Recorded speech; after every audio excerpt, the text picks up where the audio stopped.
अस्सलाम वालेकुम, मैं हूं शाहजेब खानजादा। कल रात अचानक ये बहस शुरू हो गई थी कि शायद इमरान खान को आज गिरफ्तार कर लिया जाएगा। इस हवाले से मुसलसल अफवाहें और खबरें गर्दिश कर रही थीं।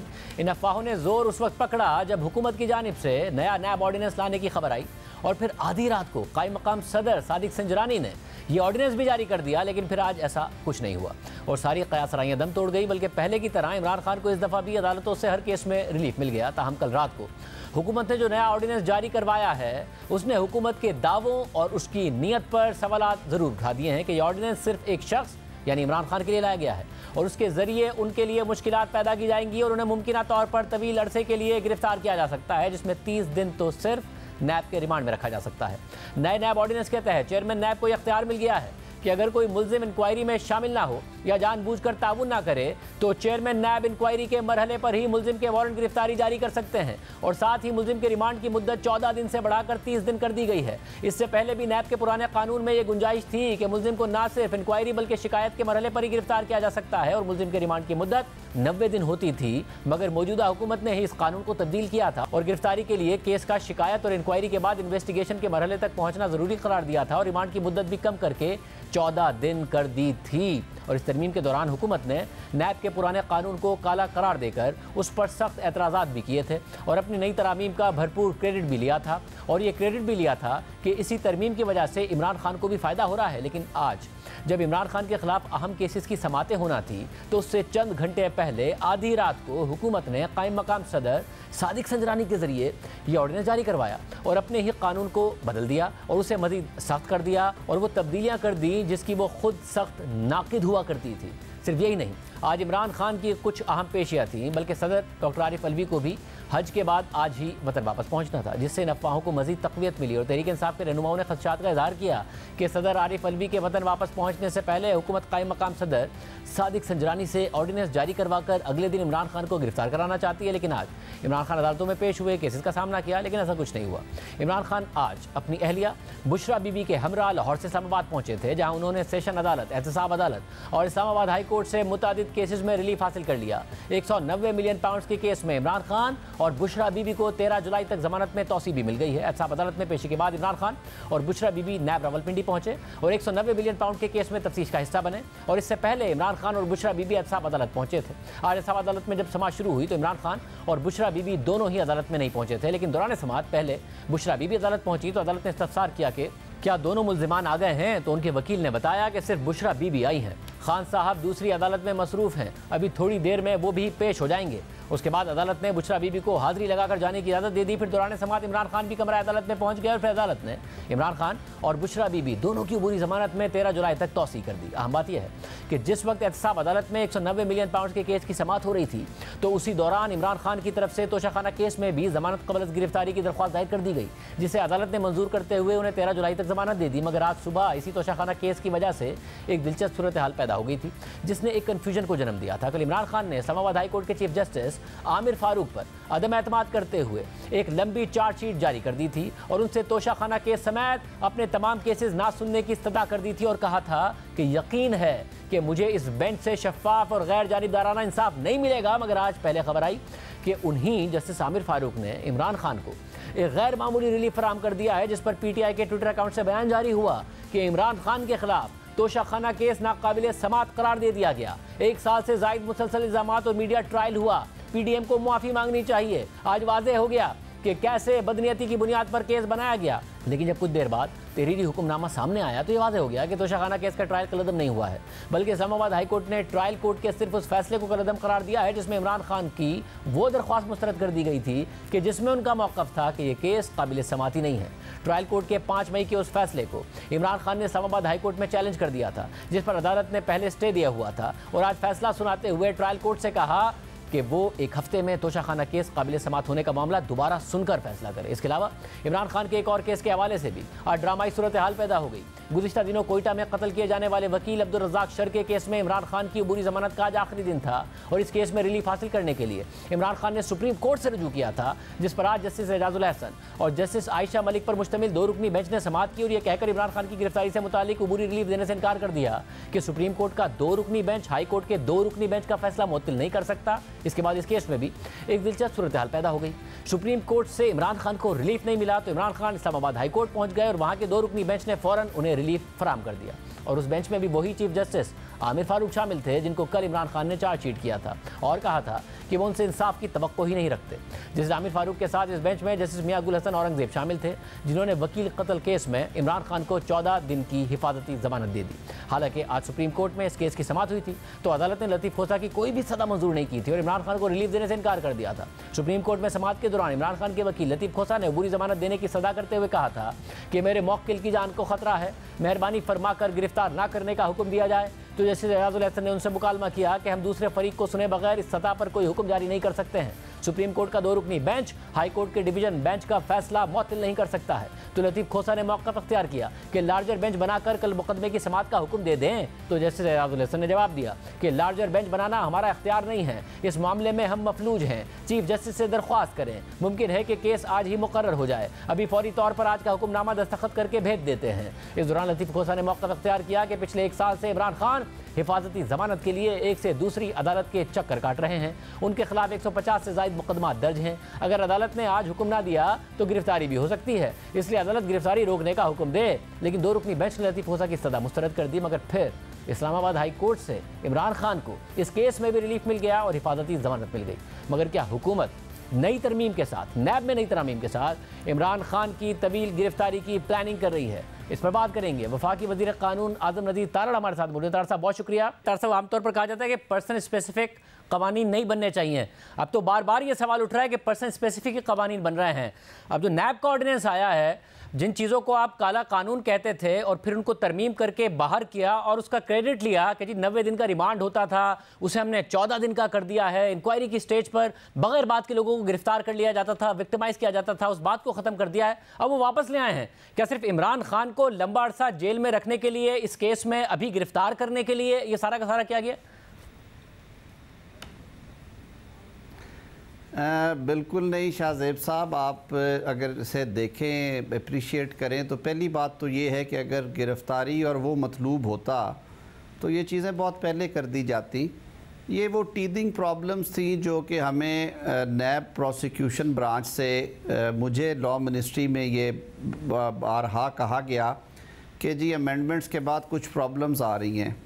उनमें से एक प्रॉब्लम ये थी कि जो इन्वेस्टिगेशन का टाइम है रिमांड का, यानी उसमें उन्होंने कहा कि जी ये क्योंकि वाइट कॉलर है और बहुत ज़्यादा फैला हुआ रिकॉर्ड होता है और उसमें कन्फ्रंटेशंस करानी होती हैं डॉक्यूमेंट्स के साथ, तो 14 दिन बहुत कम है, आप इसे कम से कम इसको दुगना कर दें।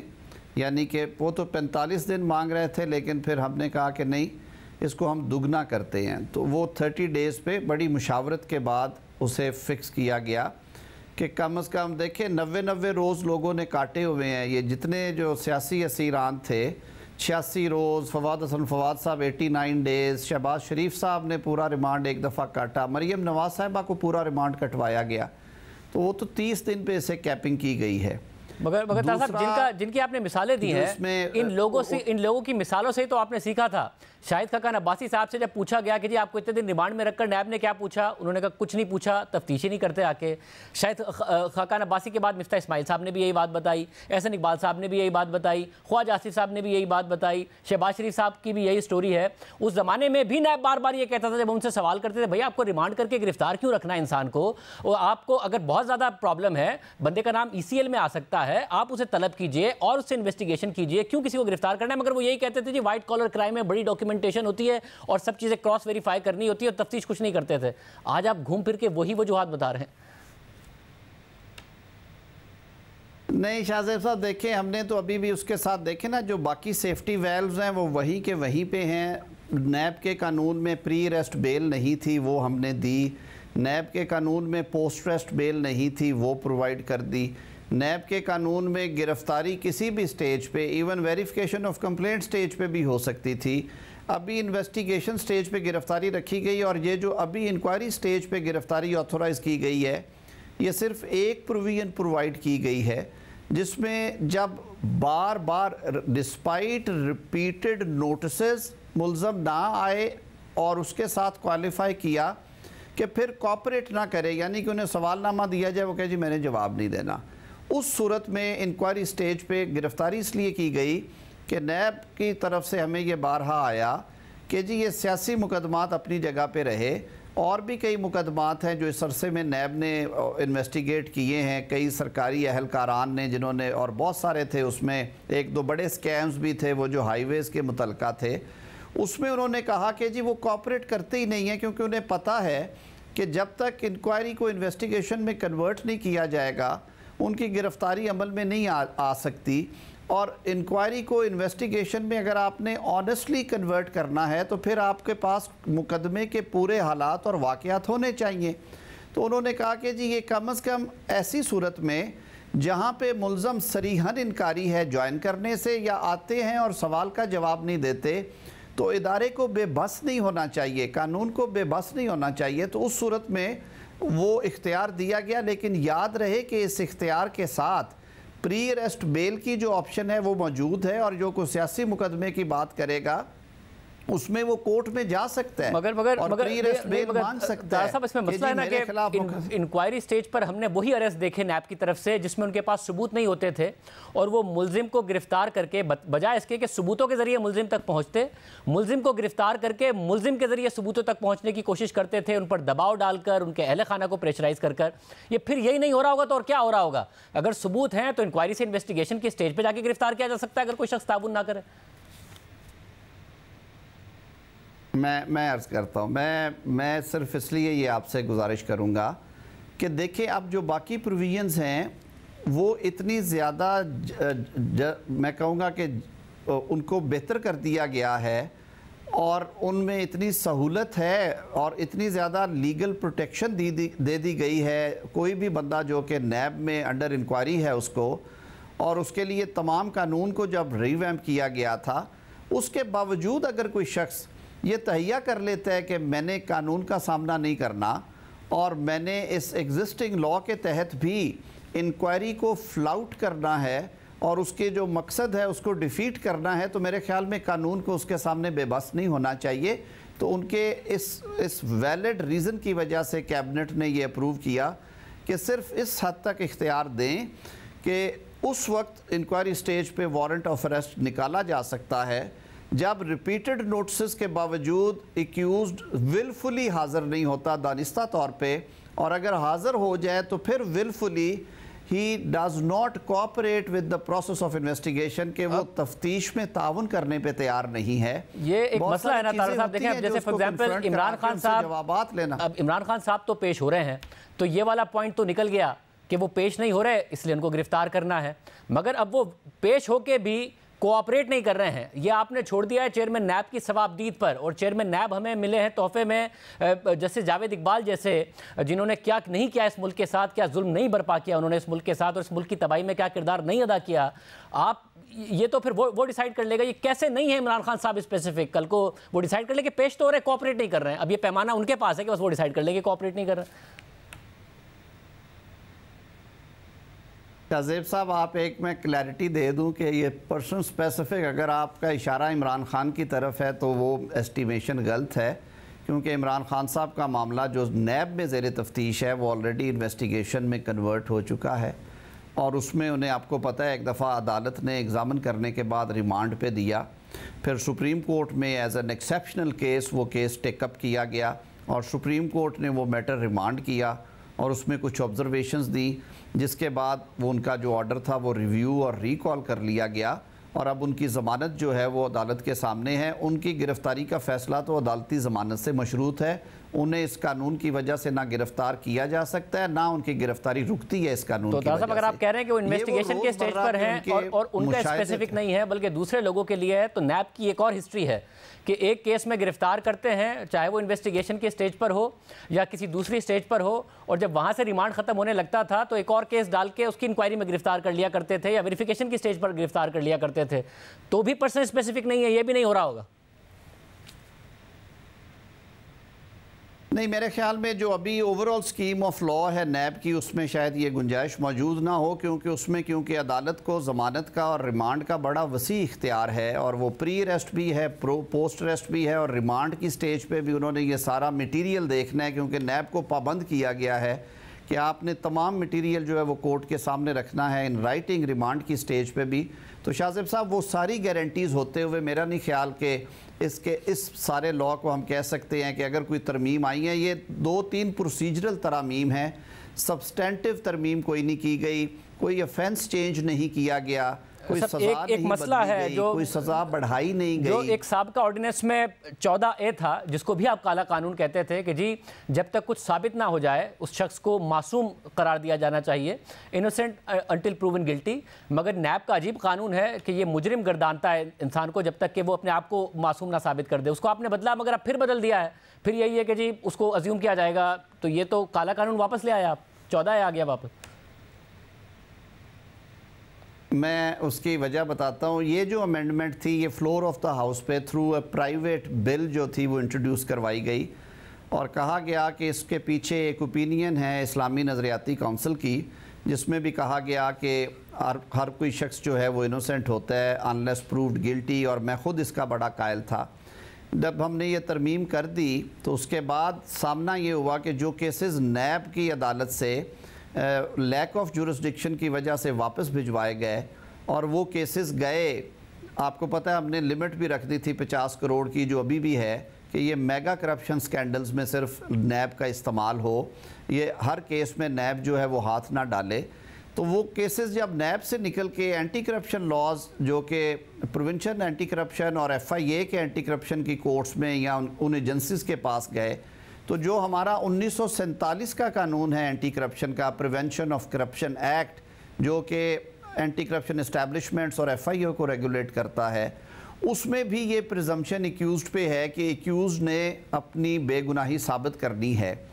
उसकी वजह से फिर ये अनोमली आ गई, और इमरान खान साहब ने जो सुप्रीम कोर्ट में चैलेंज किया नैब ऑर्डिनेंस को, उसमें उनका स्टार आर्ग्यूमेंट ये था कि अगर आप 50 करोड़ से ज़ायद की करप्शन में मुलव्वस हैं तो ऐसी सूरत में बर्डन ऑफ प्रूफ जो है वो टोटल का टोटल प्रोसिक्यूशन पे है, आप पे नहीं है बिल्कुल ही।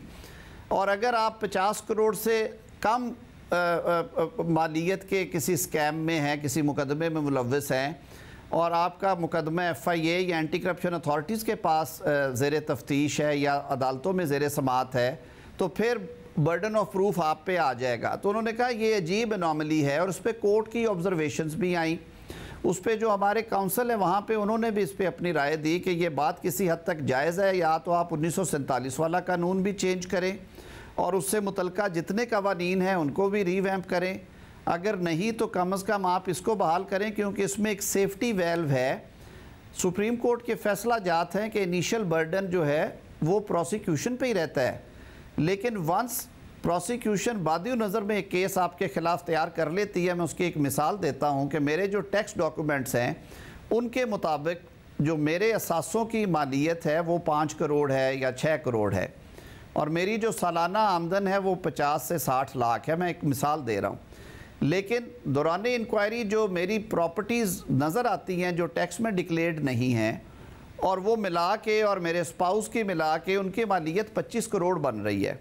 तो अब ऐसे सूरत में तफ्तीशी एजेंसी राइटली जस्टिफाइड होगी कि वो मुझसे पूछे कि भाई साहब ये 6 करोड़ से ऊपर वाले जो करोड़ हैं उनका आप मगर तारड़ साहब इसमें भी एक मसला है ना, जिसकी वजह से आपने ये कानून बदला था, क्योंकि जो एसेट बियॉन्ड मींस का केस है वो तो नैब के लिए केस बियॉन्ड मींस का बन गया था कि जिसके ऊपर कुछ नहीं साबित हो रहा उसके ऊपर डाल दो। राना सनाउल्लाह साहब के ऊपर जब हेरोइनी साबित हुई तो उन्हें गिरफ्तार करके नैब का केस बनाने की कोशिश की गई। अगर ऑस्ट्रेलिया में भी कोई रिश्तेदार था उसकी असासे भी डाल दिए। यही दूसरों के ऊपर काम किया कि जी आपके जो रिश्तेदार हैं उनके भी जो असासे हैं वो असल में आपके असासे हैं, और अब बारे सबूत आपके ऊपर है, साबित करें कि आपके असासे नहीं है। तो नैब का तो ये कंडक्ट रहा है, उसमें आप फिर इस चीज़ को वापस लेके आ रहे हैं, फिर मुसीबत क्रिएट करें जो शायद कल फिर आपको सामना करना पड़ रहा होगा। शाहज़ेब साहब, मेरे ख़्याल में कवानीन में कंसिस्टेंसी रहनी चाहिए, और मुल्क के तमाम कवानीन जो हैं, मेरे लिए बतौर वकील भी ये नॉर्मली जब मैंने इसे एग्ज़ामिन किया तो मेरे लिए ये बात तकलीफ़ दे थी कि अगर आपके ख़िलाफ़ इल्ज़ाम है करप्शन का या नाजायज़ असासों का या miss use of authority for corrupt reasons, corrupt practice के ज़रिए, और उसकी इल्ज़ाम की जो माली नौइयत है वो 50 करोड़ से ज़ायद है, तो बारे सबूत आप पे नहीं है। और अगर 50 करोड़ से कम है तो बारे सबूत आप पे है। तो ये उल्टा था। आम तौर पे तो होना चाहिए ना कि अगर 50 करोड़ से ऊपर है तो बारे सबूत आप पे हो, और अगर 50 करोड़ से कम है तो फिर बारे सबूत रियासत पे है। तो ये अदर वे राउंड था। ये चीज़ पिंच करती थी लीगल साइड पे, और जब हम उसे आर्टिकल 25 की रूह से देखते थे, आइन के आर्टिकल 25 की रूह से, और आइन आपको पता है कि सुप्रीम लॉ है, जो भी मुल्की कानून आइन से मुतसादिम हो वो कानून जो है वो अच्छा कानून नहीं होता, और उसे हम कहते हैं कि ये provision ultra vires to constitution है।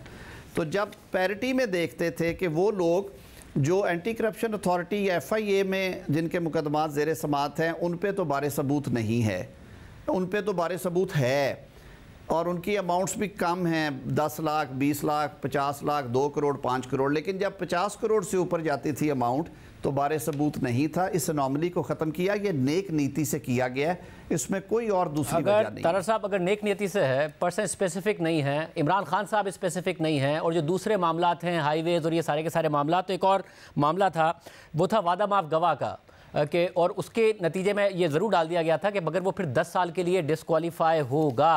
अब इस बात को भी निकाल दिया गया है और ये डाल दिया गया है कि अगर उसे मुकम्मल पार्डन मिल जाती है तो उसे किसी भी ऑफेंस के लिए ट्राई नहीं किया जाएगा। पार्शियल पार्डन मिलती है तो फिर उसे पनिशमेंट अवॉर्ड की जा सकती है, पेनल्टी अवॉर्ड की जा सकती है। ये क्योंकि जो 10 साल की डिस्क्वालिफिकेशन थी वो तो पब्लिक ऑफिस होल्डर्स पर ही अप्लाई होती है जिन्होंने इलेक्शन लड़ना है। तो इस केस में इमरान खान साहब के काबीना के अरकान उन्होंने चार्जशीट कर चुके हैं। मैं केस के मेरिट्स को नहीं क्वेश्चन कर रहा हूँ, ज़ाहिर एक बड़ा तगड़ा केस है उनके खिलाफ, मगर ये अमेंडमेंट को क्वेश्चन कर रहा हूँ कि ये उनके स्पेसिफिक है या नहीं है, ये वाली भी जो अमेंडमेंट की गई है। मैं अर्ज़ कर देता हूँ, देखिए ये जो केस है ना, यकीन मानिए इस केस में किसी अप्रूवर की ज़रूरत नहीं है। जो मैंने कानून के तालिब इल्म के तौर पे इसे देखा, ये बादी नज़र में इसमें रिवॉर्ड्स भी हैं, इसमें जो बाकी चीज़ें भी हैं, जो इंग्रेडिएंट हैं ऑफेंस की। बाकी मामला तो देखें इन्वेस्टिगेशन एजेंसी जाने और अदालत जाने।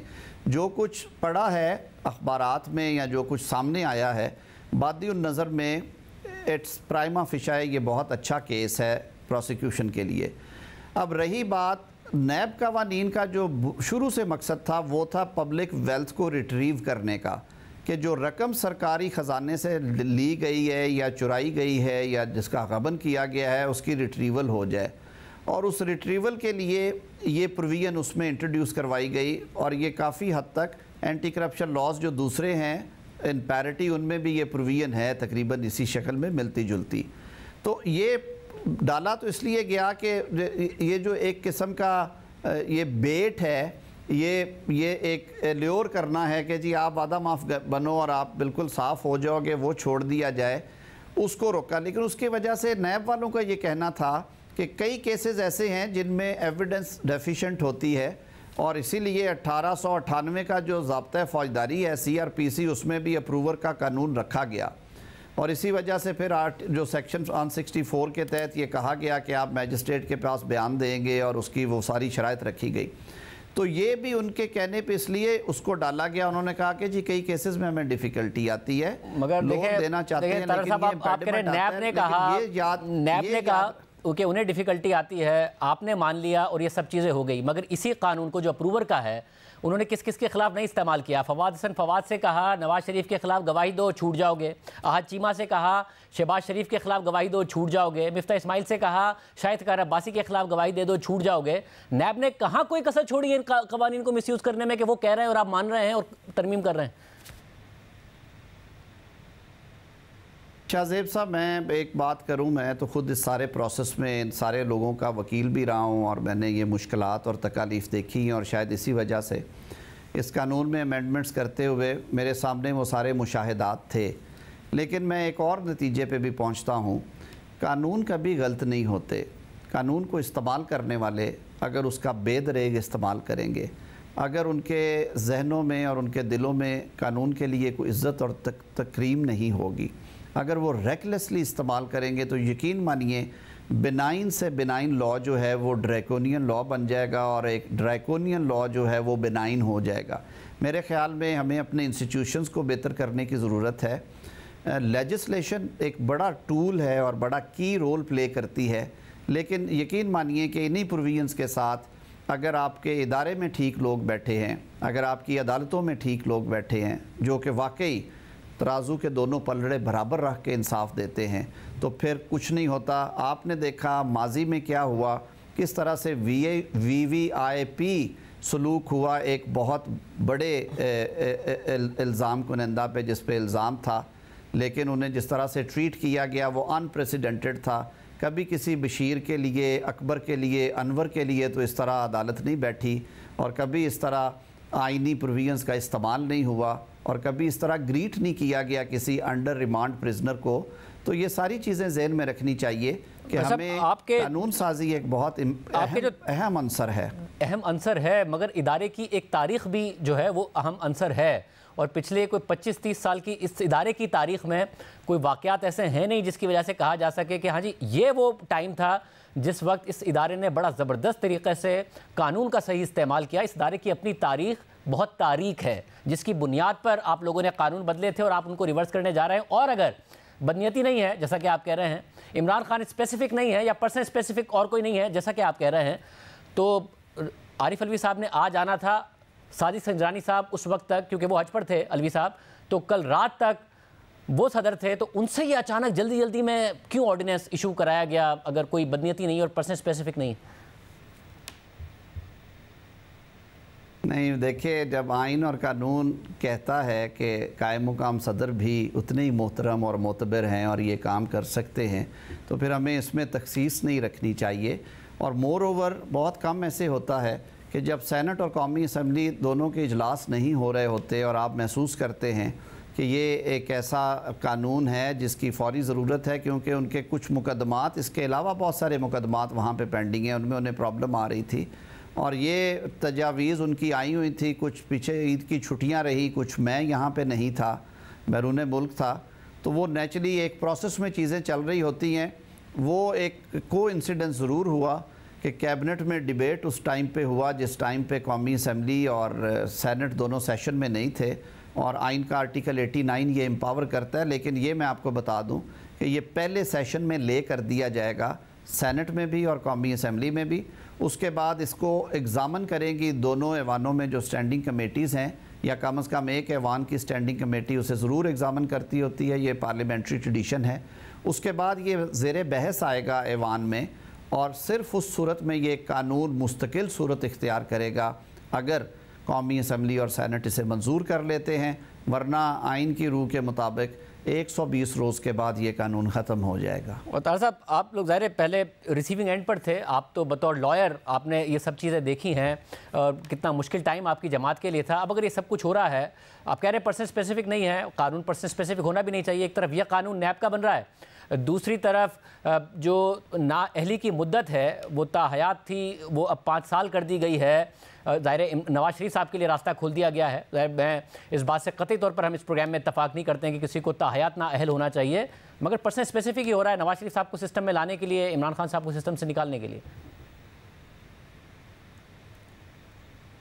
शाहज़ेब साहब, अच्छा किया आपने ये सवाल कर लिया। पहली बात तो ये है कि अगर मेरे लिए एक चीज़ अच्छी है या बुरी है और वो चीज़ और 1000-2000 लोगों के लिए भी अच्छी या बुरी है, तो इस शर्म की वजह से हमें नहीं रुकना चाहिए कि वो एक बड़े आदमी को भी उसका फ़ायदा या नुकसान होगा। नवाज़ शरीफ साहब के अलावा बहुत सारे लोग हैं और ये फ्लोर ऑफ द हाउस पे जब ये बिल मैंने इस पे कंसेंट दी थी, ये BAP के दोस्तों ने पेश की थी अमेंडमेंट, मंजूर काकड़ साहब ने और उन लोगों ने, तो मैंने ये बिल्कुल कहा था कि ये जो एक तशरीह है कानून की, ये दुरुस्त मालूम नहीं होती कि ताहयात नाअहल रहेंगे। और वो भी आप देखें इन कंपैरिजन आर्टिकल 62 में, अगर आप कत्ल की जुर्म में उम्र कैद काट के जेल से बाहर निकलते हैं या रेप केस में आप सज़ा पूरी करके बाहर आते हैं तो आप 5 साल के बाद अहल हो जाते हैं, क्योंकि ये अफ़व और दरगुज़र और तौबा ये तो हमारे दीन में भी है और दुनिया में भी है, ये कवानीन में है दुनिया भर में कि हर जुर्म की कुछ एक सज़ा की मुद्दत और तयन होता है ना, लाइफ लॉन्ग। मैं कानून के तो कानून आप एक शख्स को कानून की मेरिट्स को नहीं चैलेंज कर रहा हूं, और जाहिर है पहले इमरान खान साहब को वजीर आजम बनाने के लिए और नवाज शरीफ साहब को सिस्टम से निकालने के लिए ही ये सारा का सारा किया गया था। तनख्वाह ना लेने पर जो कुछ काम हुआ उस चीज़ को नहीं क्वेश्चन कर रहा हूँ, मगर जो टाइमिंग है जिस तरीके से, और क्योंकि अदालत कह चुकी है ताहयात नाअहली होती है, यह अलग बात है कि मौजूदा चीफ जस्टिस ने ताहयात नाअहली वाला फैसला लिखा और फिर मौजूदा चीफ जस्टिस ने कहा कि ताहयात नाअहली तो एक ड्रैकोनियन कानून है, ये कैसे हो सकता है, ये तो बड़ा जालिमाना होगा। ये भी बाद में उनके अपने रिमार्क्स हैं, मगर ये कैसे ये स्ट्राइक डाउन नहीं हो जाएगा? क्योंकि आईनी तरमीम के जरिए ही अदालत का फैसला आप ओवर रूल कर सकते हैं, या फिर एक बड़ा बेंच बने जो इस मामले को रिव्यू करे।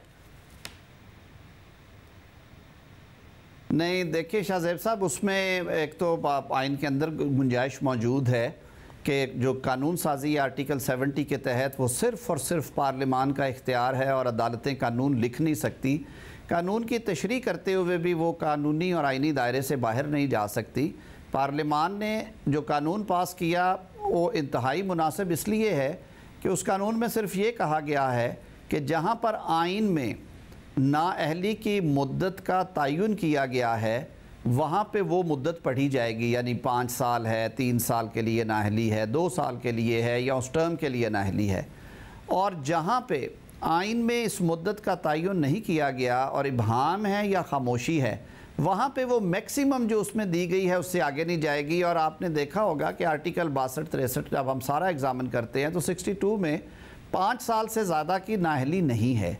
तो ये तो हमने उस इबहाम को दूर किया है, उसमें कहता हूँ। तो आप कह रहे हैं वो फैसला गैर मौसर हो गया, या फिर वो फैसला एक आईनी तरमीम या रिव्यू के जरिए गैर मौसर हो सकता है, या एक कानून के जरिए गैर मौसर हो सकता है जो सुप्रीम कोर्ट ने दिया हुआ है?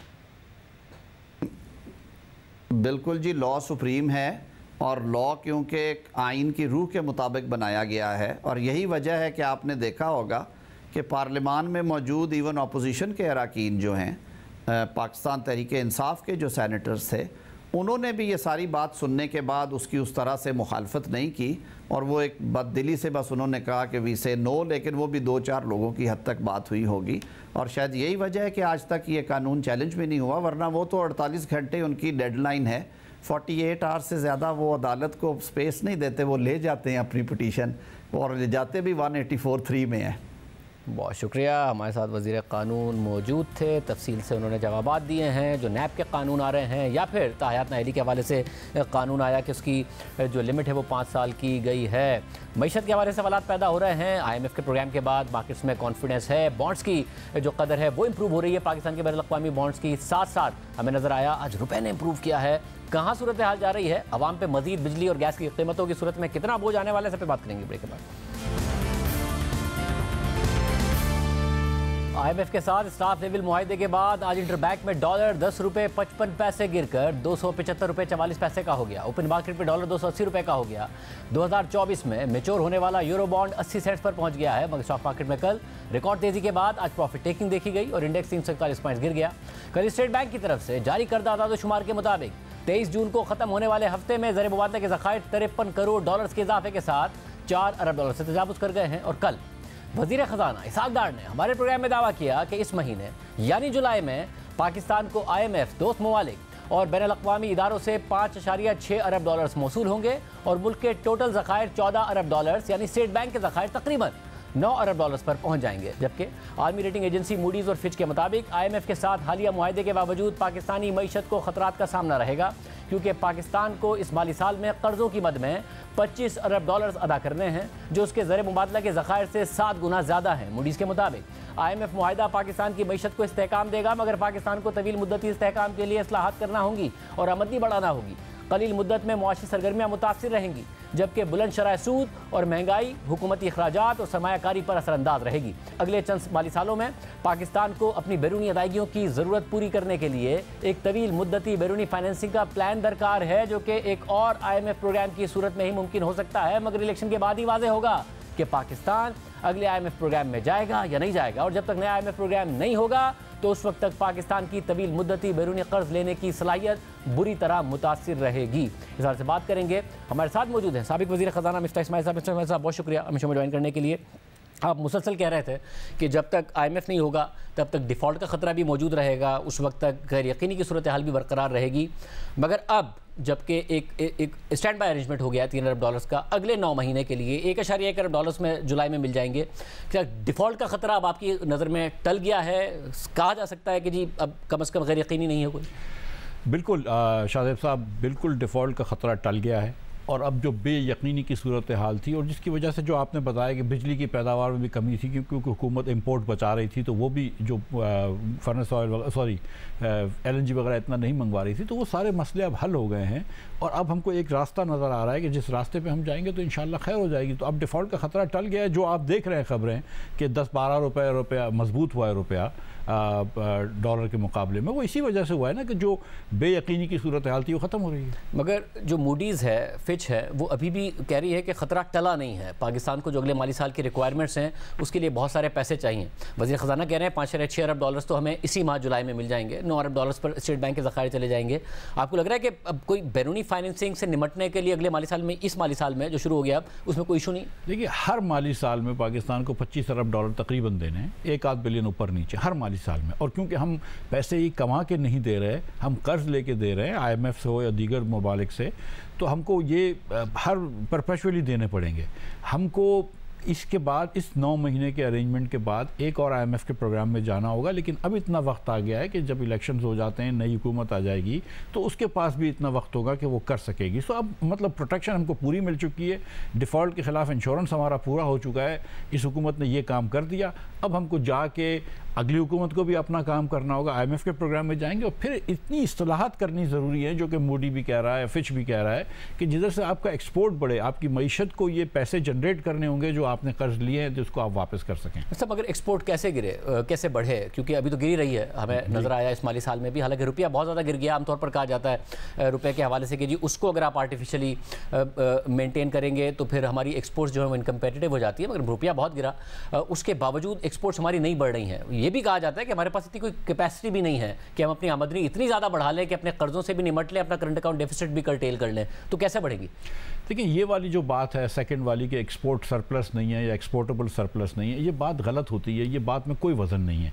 कोई भी कंपनी होती है, उसको ऑर्डर मिल रहे होते हैं तो आहिस्ते आहिस्ते कैपेसिटी बढ़ा के रखती है। कोई कंपनी पहले से तो नहीं बढ़ा देगी ना कि कैपेसिटी के कल एक्सपोर्ट का ऑर्डर आएगा तो आज मैं 50,000 लूँ में लेके रख लूँगा, तो आहिस्ते आहिस्ते होता रहता है। सो पाकिस्तान को ये मसला नहीं है कि यहाँ पे शॉर्टेज है, ज़ाहिर है कि हम यहाँ से माल भेज सकते हैं। बीच में क्योंकि जब आपने डॉलर 270 का था और आपने 230 का रखा हुआ था तो एक्सपोर्ट कम होना शुरू हुआ। अब ये एक्सपोर्ट को वापस ऑर्डर मिल रहे हैं, आजकल ऑर्डर मिल रहे हैं।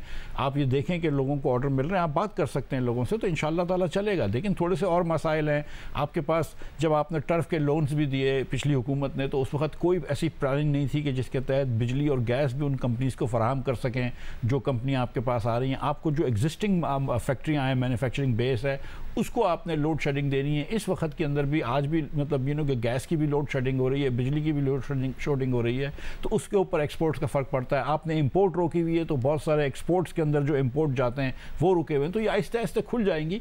जो बड़ी चीज़ थी, जो करना बहुत ज़रूरी था, वो IMF था। अब छोटे छोटे मसले हैं जो सुलझाने पड़ेंगे। जो बड़ी चीज़ थी वो हो गई, मगर आप ज़ाहिर एक फॉर्मर फाइनेंस मिनिस्टर भी है मगर एक बिजनेसमैन भी हैं। क्या ऐसा इन्वायरमेंट हो कि जिसके लिए आप मज़ीद इन्वेस्टमेंट करने के लिए तैयार हों, ताकि जो इकॉनमी है वो अपने पैरों पर खड़ी हो सके, हमारी आमदनी बढ़ सके, हर सूरत में बढ़ सके, चाहे वो एक्सपोर्ट्स की सूरत में हो? क्योंकि हमारी हुकूमतें वक्फन फ़वक्फन गलती करती हैं। पिछली मरतबा जब खान साहब की हुकूमत आई तो 1 साल लगाया था असद उमर ने IMF में जाते हुए। अभी भी आपको पता 8-9 महीने हमने ज़ाय किए। अब अगर ये 8 महीने 9 महीने के अंदर अगर आप इलेक्शन हो जाते हैं, नई हुकूमत आ जाती है, नई हुकूमत आकर IMF का प्रोग्राम कर देती है एक और 3 साल का, तो फिर आई थिंक कि फॉरेन इन्वेस्टमेंट भी आएगा और पाकिस्तानी भी यहाँ पे सरमायाकारी करेंगे।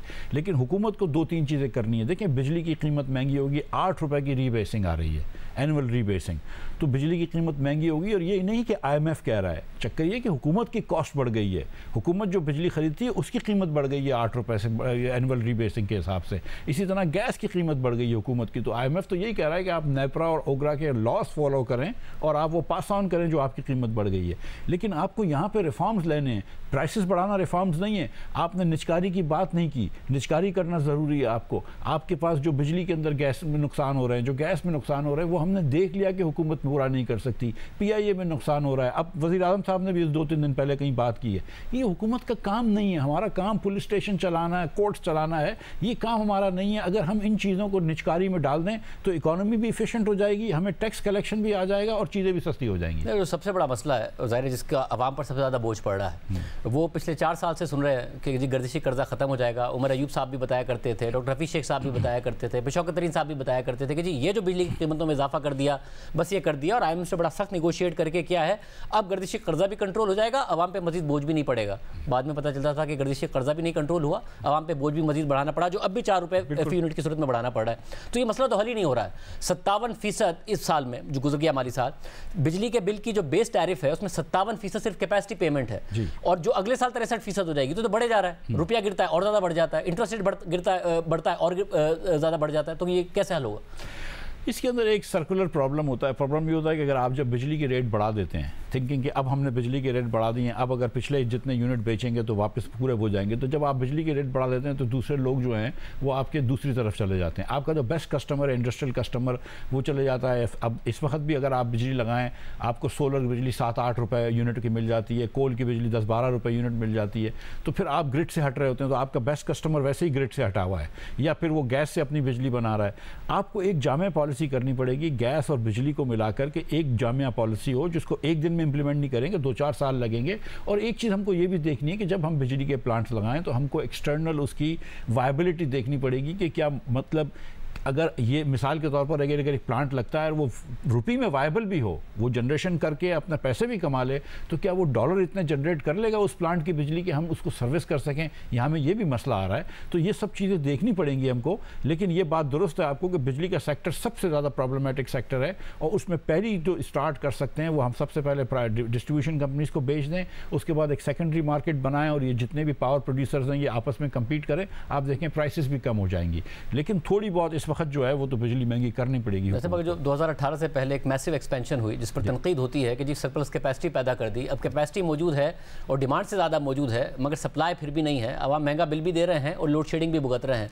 तो क्या वो एक गलत पॉलिसी थी, ये सोच के कि जी पाकिस्तान की डिमांड बहुत बढ़ने वाली है? आप तो खुद कहते थे हुकूमत में आएंगे तो आप देखिएगा आप कीमत भी कम कर देंगे, डिमांड भी बहुत बढ़ा देंगे जी, मगर आप खुद कह रहे हैं कीमत बढ़ानी पड़ेगी। नहीं, देखें ये तो एनुअल रीबेसिंग की कीमत बढ़ी। अच्छा, गुजारिश ये है देखें कि जब 12 के अंदर हुकूमत 13 में जब मुस्लिम लीग नून की हुकूमत आई थी तो सिर्फ 12,500 मेगावाट हम बना सकते थे। जब हम गए तो 25,000 मेगावाट बना सकते थे। पिछले मई के अंदर भी, मैं हुकूमत में था मुझे पता है, पिछले मई में तो मैक्सिमम हम लोग प्रोड्यूस कर सकते थे तो 25,000 मेगावाट कर सकते थे। लेकिन मई के अंदर 31,000 मेगावाट की डिमांड आई थी।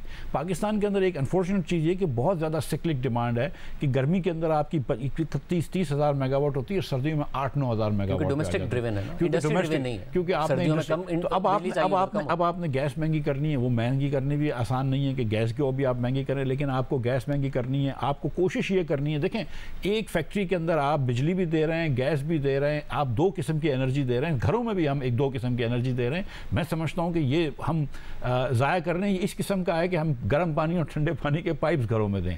हमको कोशिश करनी चाहिए कि एक तरफ लेके जाएँ, कोशिश करें कि गैस से बिजली हुकूमत बनाए और फिर सब लोगों को बिजली दें, लेकिन एक कंपैरेटिव रेट से। वैसे मगर जब आप कहते हैं कि अगली हुकूमत आए, वो भी एक 3 साल के IMF के प्रोग्राम में चली जाए, उसके बाद एक स्टेबिलिटी आएगी, फिर इन्वेस्टमेंट भी आएगी, पाकिस्तान में सारा हो रहा होगा, मगर दुनिया में हमने जो सक्सेस स्टोरीज देख रहे हैं और पड़ोस में देख रहे हैं, भारत में जिन्होंने 91-92 में जब IMF को खैरबाद कहा, उसके बाद एक मुसलसल तरक्की की राह पे हमें नज़र आता है।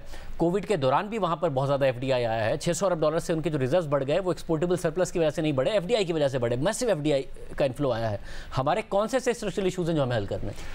देखिए खान साहब, सबसे जो बेसिक बुनियादी मसला है कि हमारी गवर्नेंस कम्प्लीटली इनफेक्टिव है। कोई हुकूमत हो, मतलब किसी की भी हुकूमत हो, हमारी गवर्नेंस से कुछ भी नहीं होता। हमसे आप मिसाल के तौर पर देखें कि जो अगर नया वाला सेंसस सही है तो 90 लाख बच्चे पैदा हो रहे हैं। ये सेंसस गलत है, 90 लाख बच्चे तो पैदा नहीं हो रहे, लेकिन 65 लाख बच्चे बहरहाल पाकिस्तान में पैदा हो रहे हैं। इसका मतलब है हर साल आपको कम से कम 1 लाख क्लासरूम चाहिए, हर साल आपको 1 लाख टीचर्स चाहिए, जो आप अफोर्ड नहीं कर सकते। आधे बच्चे आपके स्कूल में नहीं जा रहे, 58% बच्चे आपके स्टंटेड और वेस्टेड हैं। मतलब ना आप बच्चों को तालीम दे सकते हैं, ना पॉपुलेशन कंट्रोल कर सकते हैं। आप इस हुकूमत ने, आप देख लीजिए कि कोई भी हमारी हुकूमत हो, क्या हम टेररिज्म को मात कर सकें? नहीं कर सके। हम पॉलिटिकल पोलराइजेशन को मात कर सके? नहीं कर सके। हम कोई काम हुकूमत जो है, मैं सीरियसली, आप 20-30 साल में कोई बड़ा मसला उठा ले, हमारी हुकूमतों ने सॉल्व नहीं किया हो। तो क्यों, जब तक हुकूमत ही इनफेक्टिव रहेगी, कंप्लीटली इनफेक्टिव रहेगी, तो हम क्या कर सकते हैं? कोई फॉरेनर पाकिस्तान में आके इन्वेस्ट नहीं करता है जो दुनिया में कहीं और मुल्क में कर सकता है। हमें जो इन्वेस्टमेंट आती है वो वही आती है जिसको पाकिस्तानियों को बेचना होता है। तो हमको पहले अपने अंदर देखना पड़ेगा कि हम हुकूमत के रूल्स ऑफ बिजनेस चेंज करें। हमने बात की प्राइवेटाइजेशन की, 460 दिन लगते हैं प्राइवेटाइजेशन को। अगर हर चीज़ क्लॉक वर्क की तरह चले तो कानून ही आपका गलत है। कानून को आसान अभी नया तरीका लेके आए हैं कि जी सिंगल विंडो ऑपरेशन होगा, उस पर एतराज़ बहुत ज़्यादा हो रहा है कि जी प्राइस डिस्कवरी नहीं होगी, मल्टीपल बिडिंग्स नहीं होंगी। इस तरीके से आपके ख्याल में तरीका ठीक है? और देखिए पूरी दुनिया के अंदर भी निजकारी होती है ना, 460 दिन का इतना लंबा प्रोसेस नहीं होता है। मतलब हम ये तो नहीं कह रहे कि आप करप्शन कर लें, खुदा ना खास्ता ना, और लेकिन पाकिस्तान में हर चीज़ पे इल्ज़ाम लगता है। लेकिन आप चीज़ों को आसान तो कर सकते हैं ना, प्राइस डिस्कवरी करनी तो कर लें। अगर कोई फॉरेन इन्वेस्टर को इन्वेस्ट करना है, इसमें क्या प्राइस डिस्कवरी करनी है मिसाल के तौर पर? लेकिन आप एनवायरनमेंट तो अच्छा दे दें ना। आप जो मिसाल के तौर पर CPEC के अंदर जो सेकेंड फेज़ CPEC का और ज़्यादा ज़रूरी CPEC का फेज़ था, वो तो चाइनीज़ कंपनीज़ को इधर लेके आना था, उनसे यहाँ इन्वेस्ट करवाना था। हम वो करवाने में नाकाम रहे। चाइनीज़ कंपनियां आज भी वियतनाम जा रही हैं, कंबोडिया जा रही हैं, दीगर ममालिक जा रही हैं। पाकिस्तान क्यों नहीं आ रही? क्योंकि पाकिस्तान वो एनवायरनमेंट नहीं दे रहा है। इसमें कौन सी प्राइस डिस्कवरी है? इसमें कौन से कंपैरेटिव एनवायरनमेंट या इनकंसिस्टेंट पॉलिसीज़ हैं? हमने बहुत ऐसे जोन्स बनाए कि जी वहाँ पर अब बड़ी इन्वेस्टमेंट आएगी। अब ये कंबोडिया नहीं जाएंगे, वियतनाम नहीं जाएंगे, दीगर ममालिक में जा रहा है, वो हमारे पास आएगा? नहीं आया वो तो क्यों नहीं आया और कैसे आएगा? मुझे याद आता है जब जनरल ज़ियाउल हक साहब थे तो उधर एक KP के, उस ज़माने में NWFP कहते थे, गवर्नर थे जनरल फजल हक शायद, तो वो कह रहे थे हमने बड़ा अच्छा जोन बनाया, सिर्फ बिजली और गैस नहीं थी, बाकी हर चीज़ कर दी है। तो हम इस किस्म की बातें करते हैं कि आप जोन बना रहे हैं, उसमें बिजली गैस नहीं है, तो बाकी जोन में आप क्या बात कर लेंगे? So basically the thing is कि आपने वो इन्वायरमेंट नहीं दिया। मैं आपको बताऊं, इतनी इनकन्सिस्टेंट पॉलिसी नहीं होती पाकिस्तान में। जो आपने एक मरतबा किसी इंडस्ट्री को मराद दे दी, कोई हुकूमत उसको चेंज नहीं करती है, मतलब सीरियसली नहीं करती है। वो हुकूमत 19-20 करती है, लेकिन थोड़ा बहुत फ़र्क होता है। पाकिस्तान में पॉलिसी का रजीम आई थिंक मोस्टली कंसिस्टेंट है। कौन से अमीर आदमी से हमने कौन सी सब्सिडी वापस ली है? कभी भी नहीं लिए। मतलब ये आज भी हम जो गैस बेच रहे हैं वो सीरियसली हुकूमत की कॉस्ट से शायद कम बेच रहे हैं, अगर आप खास तौर पे अगर LNG को देखें तो। हमारी पॉलिसी इनकंसिस्टेंट से नहीं है, हमारी गवर्नेंस इनइफेक्टिव है। हम जो कहते हैं वो हम कर नहीं पाते। कि भाई हमने कहा था कि हम बिजली और गैस देंगे, हम नहीं दे पा रहे। अगर आज कोई इंडस्ट्री जो है वो 2 दिन या 1 दिन लोड शेडिंग की वजह से बंद रहती है तो मुल्क का नुकसान होता है ना। अगर हम प्राइवेटाइजेशन करें, अगर हम बजट के अंदर रिफॉर्म्स करें, NDA अपने NFC के अवार्ड्स को चेंज करें, अगर हम जिन तबकात से टैक्स नहीं लेते, ट्रेडर्स के ऊपर टैक्स नहीं देते, शॉपकीपर्स के ऊपर टैक्स नहीं देते, ये सब लेना शुरू कर दें, हम अगर कुछ चीज़ें कर लें तो फिर आपको IMF की बेकारी करने की ज़रूरत नहीं पड़ेगी, फिर आपको दर नहीं जाना पड़ेगा। लेकिन हम कुछ तो खुद करें। तो ये सब किए बगैर तो आप 24वें में जाएंगे, तो उसके बाद 25वें में जाएंगे, फिर 26वें में जाएंगे। IMF के दर पर ही बार बार हम खटखटा रहे होंगे। तो कभी ना कभी तो हमारा मुल्क भी देखें ना, अगर हिंदुस्तान ये कर सकता है, बांग्लादेश कर सकता है, तो ये हम दोनों जानते हैं कि हम हिंदुस्तान से 1994 तक पाकिस्तान की पर कैपिटा GDP ज़्यादा थी। 2000 की दिहाई के अंदर, पहली दिहाई के अंदर बांग्लादेश से हमारी पर कैपिटा GDP ज़्यादा थी। आज हम इसलिए पीछे रह गए। अगर सिर्फ हमारी पॉपुलेशन ग्रोथ बांग्लादेश के बराबर होती, हमारी पर कैपिटा GDP बांग्लादेश से ज़्यादा होती। हम इसलिए पीछे रह गए कि हम कुछ कर नहीं पा रहे। आपने सबसे पहले जो है ना वो हुकूमत का रिफॉर्म करना है, make the government effective. We have not made the government effective ना। लोकल गवर्नमेंट को हमने पावर्स दिए हैं, हमने हर जगह पे सलब करके रखें एक दूसरे के पावर्स, एक दूसरे के हकूक़। थोड़ा सा इंक्लूसिव सोसाइटी को कर दें, थोड़ा सा लोगों को पावर्स दे दें नीचे तक, तो फिर इंशाल्लाह ताला बेहतरी आ सकती है। यानी अब आप ये कह रहे हैं कि अगले 9 माह आपको कोई खतरा नहीं दिख रहा है, आपको स्टेबिलिटी नज़र आ रही है, डिफॉल्ट का कोई खतरा नहीं है, मगर इस बात के अलावा कोई चारा नहीं है कि जो भी नई हुकूमत आएगी उसे IMF के प्रोग्राम में जाना पड़ेगा, या उसके अलावा कोई ऑप्शन है? कोई ऑप्शन नहीं है नई हुकूमत को भी कि वो जो भी नई हुकूमत आएगी वो IMF में जाएगा, क्योंकि अगले 9 महीने के अंदर तो आप ये सारे रिफॉर्म्स करके एक्सपोर्ट नहीं बढ़ा सकते ना। लेकिन अगले फिर आपको 3 महीने और 3 साल और 9 महीने मिलते हैं, उसके अंदर आप इतने रिफॉर्म्स कर सकते हैं, उसमें इतनी प्रोडक्शन बढ़ा सकते हैं, उसमें इतना एक्सपोर्ट एक्सपोर्ट बढ़ा सकते हैं कि उस प्रोग्राम के बाद अल्लाह की मेहरबानी से फिर हम नहीं जाएंगे कभी। ये दुरुस्त है, जो हमारी अपनी गलतियां हैं उसी का खमियाजा हमसे भुगतवाता है IMF, और जो हमें भुगतना पड़ता है और जितना लेट करते हैं उतना भुगतना पड़ता है। बट आप ये जो कह रहे थे कि अगर नवा रिव्यू नहीं हुआ तो IMF के लिए का अगला प्रोग्राम बड़ा मुश्किल हो जाएगा, बट अब ये हो गया तो अब आपको कम से कम ये लगता है कि एक स्मूथ ऑपरेशन हो सकता है अगर हम मजीद गलतियां ना करें यहाँ से लेकर अगले प्रोग्राम की ट्रांजिशन तक, अगर एक डेमोक्रेटिक ट्रांजिशन के बाद economic transition to next programme. जो बहुत अच्छी चीज़ हुई है, सच बताऊं मैं आपको, कि 9 महीने के प्रोग्राम है। इसका मतलब है कि आपके पास पूरा ये वक्त है कि केयर टेकर को कोई और चीज़ नहीं करनी है, सिर्फ IMF के प्रोग्राम के मुताबिक रहे, ये जो साइन हुआ है लेटर ऑफ इंटेंट इसके मुताबिक रहे, 2-3 रिव्यू जो भी होते हैं वो रिव्यू करवाए, नई हुकूमत आए वो विद इन IMF प्रोग्राम में होगी, कोई मजीद नई चीज़ें नहीं करनी पड़ेंगी, उस प्रोग्राम के तहत ही चलती रहे और कोई आपको मजीद वो चीज़ें नहीं करनी पड़ेंगी। लेकिन अगर मिसाल के तौर पर खुदा न खास्ता रुपया और डिवैल्यू हो जाता है तो फिर आपका और वो मिसाल वो बढ़ जाएगी आपकी कैपेसिटी पेमेंट, तो फिर आपको और बिजली भी रखनी पड़ेगी।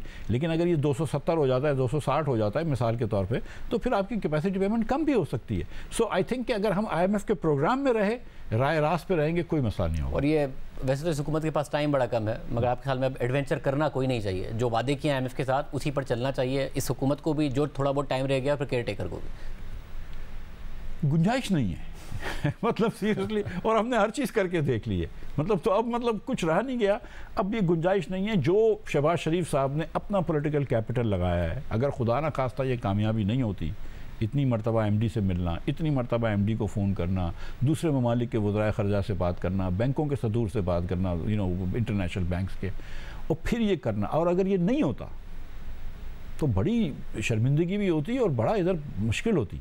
आज जब ये हो गया तो शहबाज शरीफ तो चलो हीरो बन गए, लेकिन मुल्क भी बच गया ना इस चक्कर में। तो अब अगर इतनी मेहनत के बाद हम यहाँ पे लेके आए हैं तो फिर इस मेहनत को ज़ाया तो नहीं करना चाहिए। बहुत शुक्रिया। मिफ्ताह इस्माइल साहब हमारे साथ मौजूद थे। आज के प्रोग्राम में इतना है, इजाज़त दीजिए, अल्लाह हाफ़िज़।